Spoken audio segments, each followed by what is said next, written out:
시편 103편 1절에서 22절까지의 말씀입니다. 시편 103편 1절부터 22절까지의 말씀.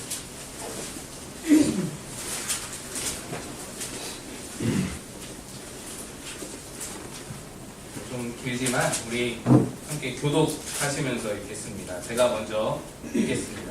내 영혼아 여호와를 송축하라. 내 속에 있는 것들아 다 그의 거룩한 이름을 송축하라. 내 영혼아 여호와를 송축하며 그의 모든 은혜를 칭찬할지어다. 그가 내 모든 죄악을 사하시며 내 모든 병을 고치시며 내 생명을 하나님께서 성장하시고 인자와 긍휼로 하늘 씌우시며 좋은 것으로 내 소원을 만족하게 하사 내 청춘을 독수리같이 새롭게 하시는도다. 여호와께서 공의로운 일을 행하시며 억압다 하는 모든 자를 위하여 심판하시는도다. 그의 행위를 모세에게 그의 행사를 이스라엘 자손에게 알리셨도다. 여호와는 은혜를 많으시고 은혜로우시며 노하기를 더디하시고 인자하심이 풍부하시도다. 자주 경책하지 아니하시며 노를 영원히 품지 아니하시리로다. 우리의 죄를 따라 우리를 처벌하지는 아니하시며 우리의 죄악을 따라 우리에게 그대로 갚지 아니하시니 이는 하늘이 땅에서 높음같이 그를 경외하는 자에게 그의 인자하심이 크심이로다. 하나님께서 같이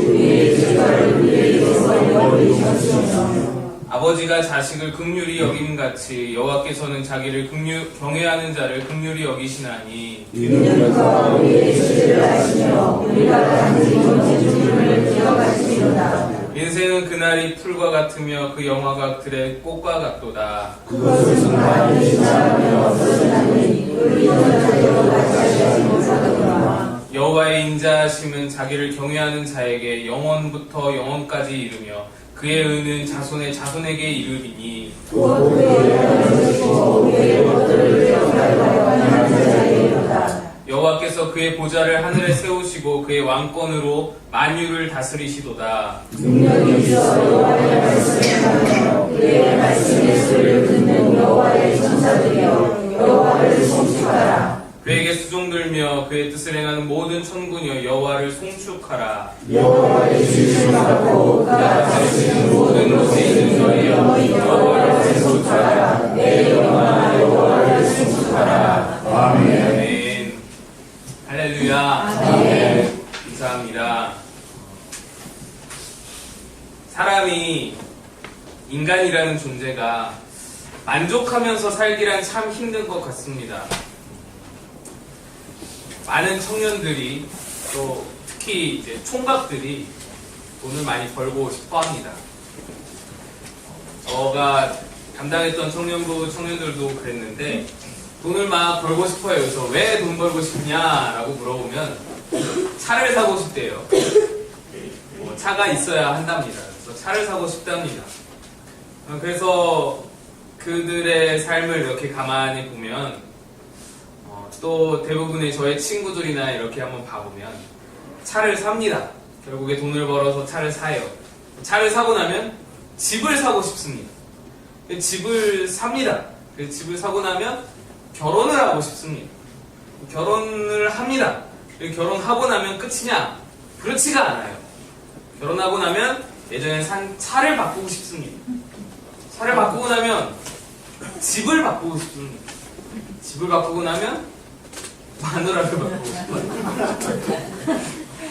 불만의 시대에 살아가고 있는 우리들이라는 그런 어떤 이야기인데요. 사람들이 제각기 자신의 목마름을 가지고 살아갑니다. 그 목마름, 그 갈급함을 해결하기 위해서 이리저리로 헤매고 방황하기도 합니다.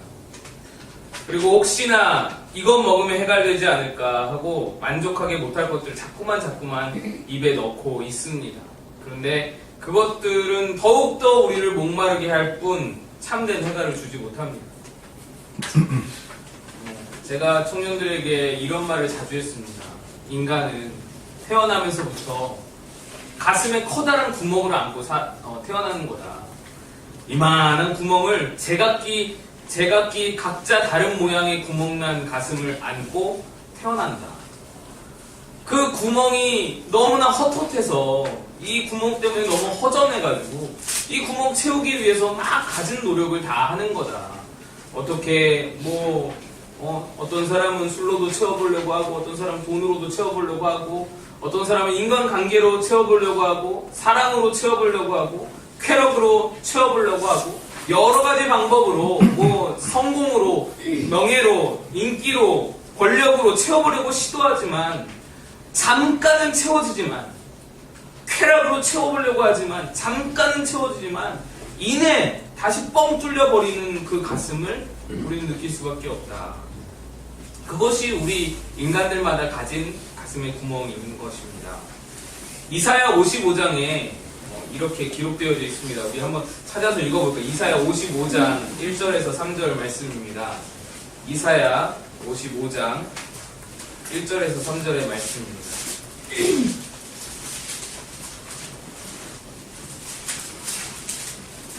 이사야서 55장 1절에서 3절까지의 말씀. 한 목소리로 한번 읽어보겠습니다. 시작. 너희 목마른 자들아 물러 나오라. 돈 없는 자도 오라. 너희는 와서 써먹되 돈 없이 값없이 와서 포도주와 젖을 사라. 너희가 어찌하여 양식 아닌 것을 위하여 은을 달아주며 배부르게 살 것을 위하여 수고하느냐. 나를 청구로 좋은 것을 먹을 것이며 너희 마음이 기쁜 것으로 즐거움을 얻으리라. 너희는 귀를 기울이고 내게 나와. 왜냐하면 너희 영혼이 살리라. 내가 너희에게 곧 다윗에게 허락한 확실한 준례이니라. 아멘. 사람들은 우리를 해갈시켜주지 못할 것을 위해서 은을 달아주고 갈급함을 충족시켜주지 못할 것을 위해서 수고한다고 합니다. 그러한 사람들을 보시면서 하나님께서 말씀하는 거예요. 목마른 자들아, 가슴이 헛헛한 자들아, 다 내게로 오라. 나를 청종하면 좋은 것을 먹고 기름진 것으로 즐거울 것이다. 내게 귀를 기울이면 너희 영혼이 살게 될 것이다. 네. 내가 너에게 다윗에게 허락했던 그 확실한 은혜, 다윗이 누렸던 그 확실한 은혜를 약속해 줄 것이다. 네. 하나님의 은혜가, 하나님이 다윗에게 허락했던 확실한 그 은혜가 우리를 만족하게 하는 것입니다. 네. 다른 것이 우리를 만족할 수 있는 것이 아니라 하나님의 은혜가 우리를 만족하게 하는 것입니다. 네. 그분의 말씀을 통해서 우리에게 내려오는 약속하신 그 은혜가 우리의 목마름을 해결해주고 우리를 살찌게 하고 우리를 만족하게 해주는 것입니다.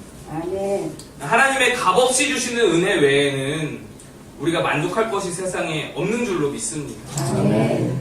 그래서 우리는 하나님의 은혜 없이는 살아갈 수 없는 존재들입니다. 이제까지도 우리가 살아온 것 돌아보면 여러분들은 저보다 더 그렇게 고백하시리라 생각이 되는데 다 하나님의 은혜였고 순간순간이 하나님의 은혜였고 우리가 살아갈 수 있는 소망 또한 하나님의 은혜에 있는 줄로 믿습니다. 만족할 것이 없는 이 세상에 우리를 만족시킬 수 있는 것이 오직 하나님의 은혜라는 것입니다. 지금 내가 돌아볼 때에 그래 그것도 은혜였다, 이것도 은혜였다, 저것도 은혜였다 라고 고백한다면 우리가 앞으로 살아갈 때에도 우리를 만족시킬 수 있는 것은 은혜밖에 없다라는 것이죠. 은혜 중에 은혜이신 예수 그리스도만이 우리 가슴의 구멍을 딱 들어맞게, 우리 각자의 그 모양 그대로 딱 들어맞게 우리를 채워주시는 것입니다. 그래서 하나님의 은혜보다 값진 것이 없습니다. 근데 이렇게 좋은 은혜가, 하나님의 은혜가 더 좋은 이유는 세상에 가치 있는 것들은 돈을 줘야 살 수 있고 얻을 수 있는데 정작 가장 값진 하나님의 은혜는 공짜라서 더 좋습니다. 게다가 이 은혜는 뜨문뜨문 내려주시는 것이 아니고 날마다 가끔마다 박앤세일 하는 정도가 아니고 어제도 주셨는데 오늘도 주시면서 내일도 약속하시는 것이 하나님의 은혜입니다. 그래서 우리 곁에 넘치는 것이 은혜입니다. 그런데 여러분 한번 생각해 보세요. 우리가 우리 곁에 넘치는 것으로 은혜를 여기고 있는지 한번 생각해 보셨으면 좋겠습니다. 우리가 넘치는 은혜들을 항상 바라보면서 만족하고 있는지, 공짜 은혜가 막 우리 곁에 넘쳐나고 있는데 그 은혜를 우리가 그 은혜가 우리를 만족하게 하신다는데 말씀에는 우리에게 과연 그 만족함이 넘치는지 이게 왜 그러냐? 이게 왜 그러냐? 그거는 우리가 은혜를 은혜로 여기지 못하기 때문입니다. 은혜를 은혜로 바라보지 못했기 때문입니다. 미국에 월리엄 헐스트라는 신문사 편집인이 있었습니다.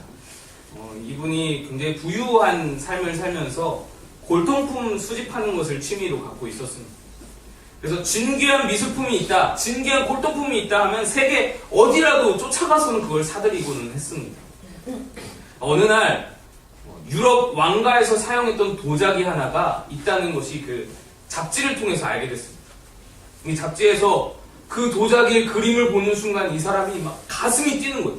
와, 이렇게 멋있고 이렇게 오래된 이렇게 멋진 도자기가 있었다니, 이런 골동품이 있었다니. 그래서 완전 정신을 빼앗겼습니다. 그래서 이거는 내가 꼭 사드려야겠다.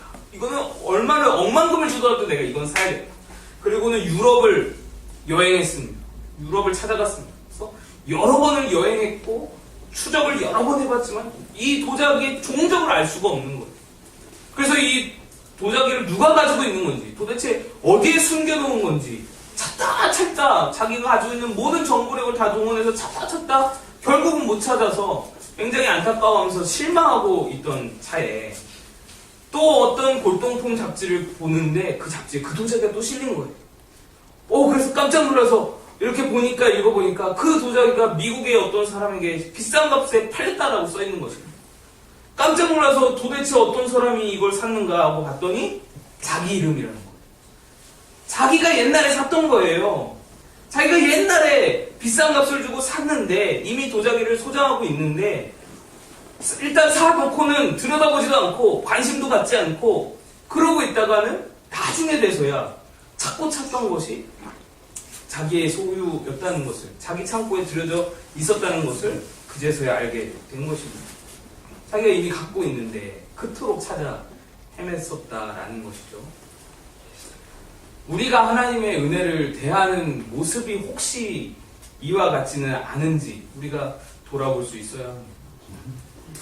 하나님의 은혜는 우리들의 삶에 곳곳에 널려져 있습니다. 곳곳에 흩뿌려져 있습니다. 날마다 부어주시는 것이 하나님의 은혜입니다. 다만 그것을 은혜로 알아보는 자에게만 그것은 은혜가 됩니다. 은혜를 은혜로 알지 못한다면 그거는 은혜가 될 수가 없는 거예요. 그냥 낭비되는 것이죠.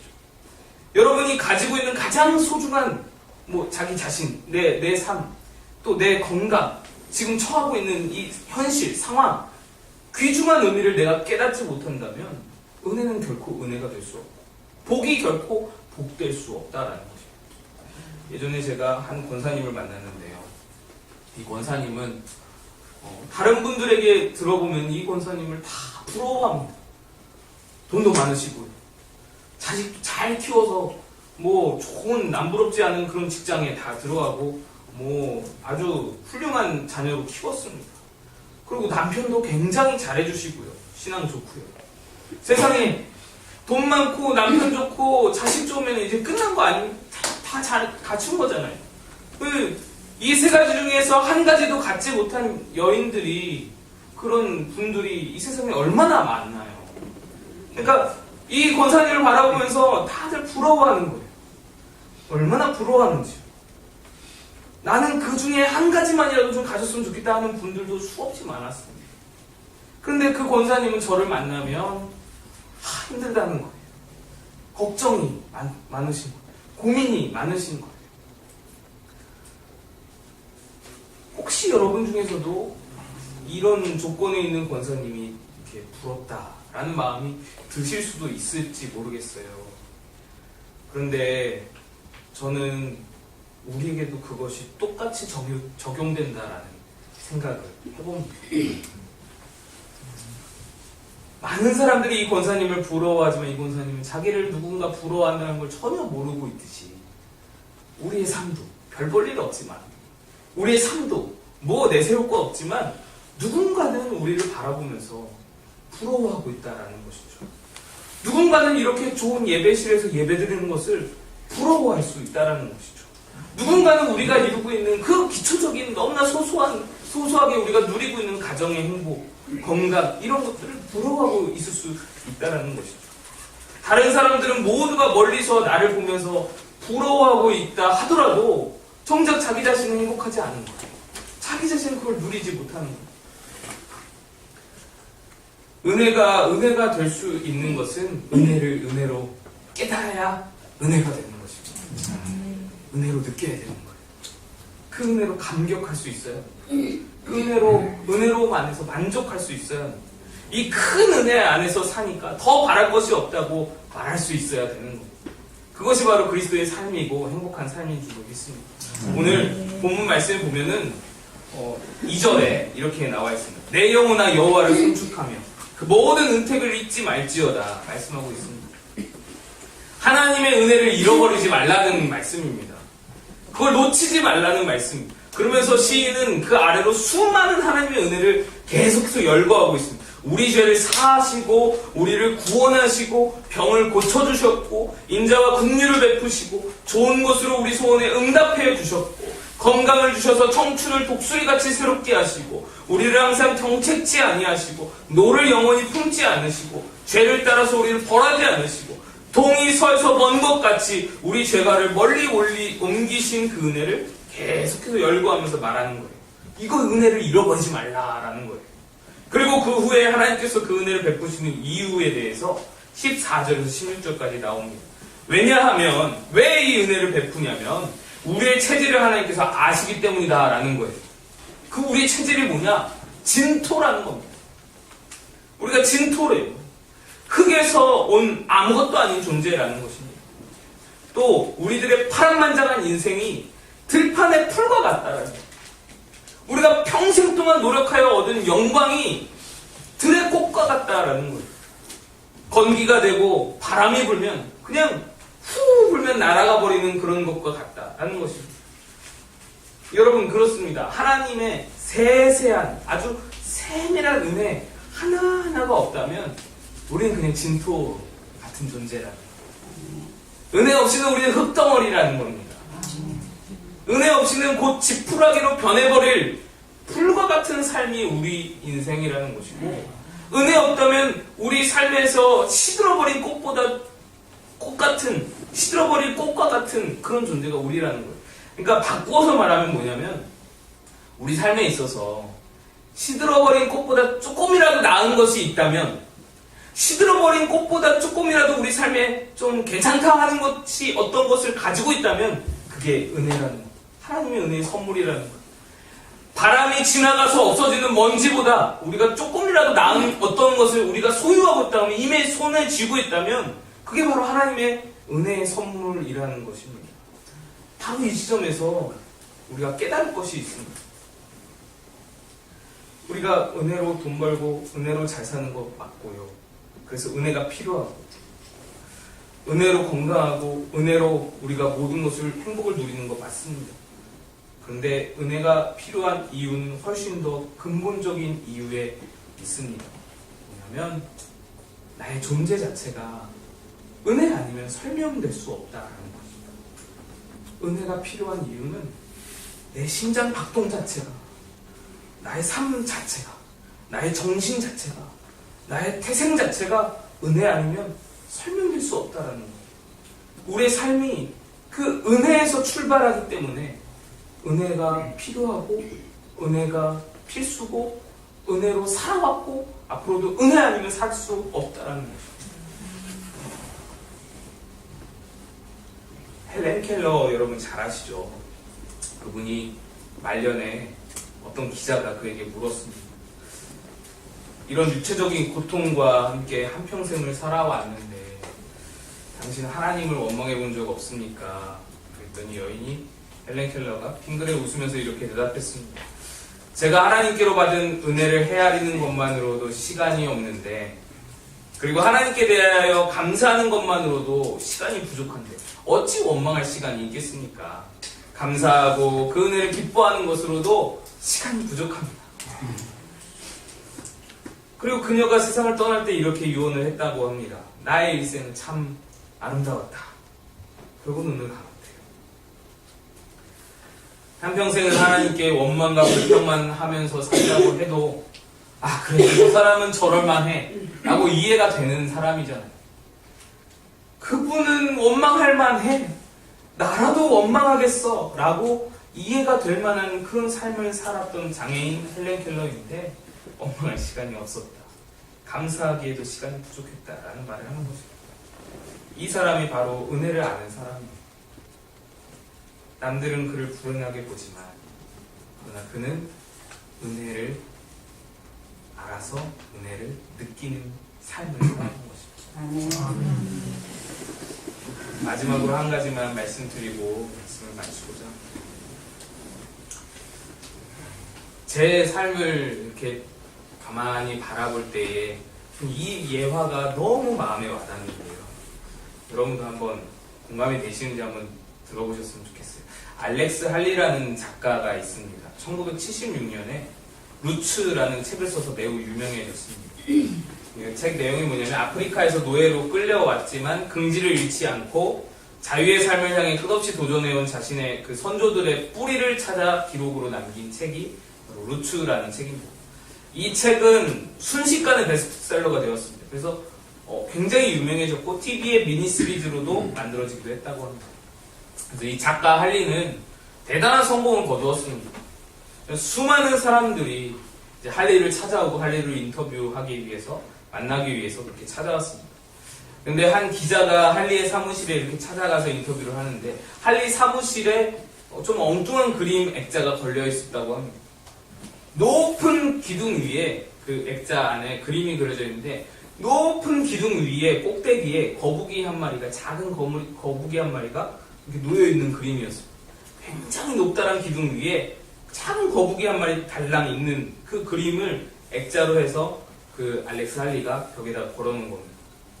사람들이 이 그림이 의미하는 게 무엇입니까? 궁금해서 물어봅니다. 그때마다 알렉스 할리가 이렇게 대답했다고 합니다. 내가 글을 좀 써서 사람들에게 알려지고 내 스스로 자만심에 빠져 있는 것을 느낄 때마다 이 그림은 나에게 큰 가르침을 줍니다. 이 거북이가 어떻게 자기 스스로 저 높은 기둥 꼭대기에 올라갈 수 있었을까? 거북이는 자기 스스로 그 기둥을 올라간 것이 아니고 누군가가 이 거북이를 들어서 올려놓아 주었기 때문에 그 자리에 있을 수 있다라는 것을 그 그림이 의미한다라는 것이죠. 그래서 그 알렉스 할리는 그것을 보면서 늘 생각한다라는 거예요. 나는 내가 이 자리에 있을 수 있는 이유는 누군가가 하나님이 나를 들어서 이 자리에 놓아주셨기 때문에 내가 서 있을 수 있는 것이다. 여러분 각자가 그것을 느끼실 거예요. 하나님의 은혜가 아니고서는 지금 이 자리, 지금 나의 삶, 지금 내가 누리는 평안, 지금 내가 누리는 행복 설명할 수가 없다. 저는 어린 시절에 여러 가지를 꿈꿀 수가 없었던 것이 몇 가지 있었어요. 공부 잘하는 거 꿈꿀 수가 없었고요. 누군가 앞에서 이렇게 서서 말하는 것도 꿈꿀 수가 없었고요. 누군가 사랑을 받아서 결혼하는 것도 꿈꿀 수가 없었어요. 이 세 가지를 꿈꿀 수조차 없었는데 다 현실로 보게 하셨고요. 부목사가 되었을 때는 내가 어떤 교회를 담임하고 담당하는 것 꿈꿀 수가 없었습니다. 근데 그 꿈꿀 수 없던 현실들을 하나님이 하나씩 보게 해주시는 거예요. 이게 하나님의 은혜가 아니고서 무엇이 있습니까? 아멘.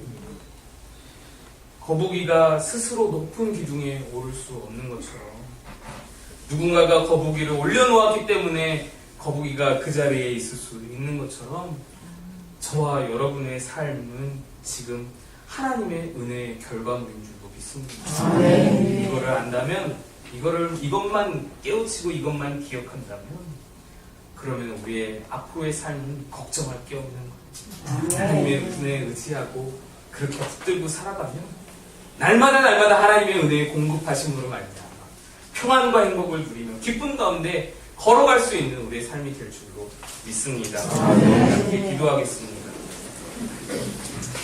하나님 아버지, 오늘 말씀 듣고 우리 삶의 작은 부분들까지도 하나님의 은혜임을 깨달아 알고 기억하고 하나님의 은혜에 감사하는 삶이 되기를 소망합니다. 주님, 우리의 눈을 열어서 우리 하나님이 우리에게 베풀어 주신 은혜를 하나하나 되새기며 기억하는 우리의 삶이 되게 도와주시옵소서. 또한 그로 인하여서 앞으로의 우리의 삶도 하나님의 은혜가 없이는 살아갈 수 없다며 주님을 의지하는 우리의 삶대로 하나님의 은혜로 풍족하고 하나님의 은혜로 풍성하며 하나님의 은혜로 평안하고 하나님의 은혜로 행복을 누리며 하나님의 은혜로 기쁨을 누리는 하나님의 백성들 다 될 수 있도록 축복하여 주옵소서. 예수님의 이름으로 기도드리옵나이다.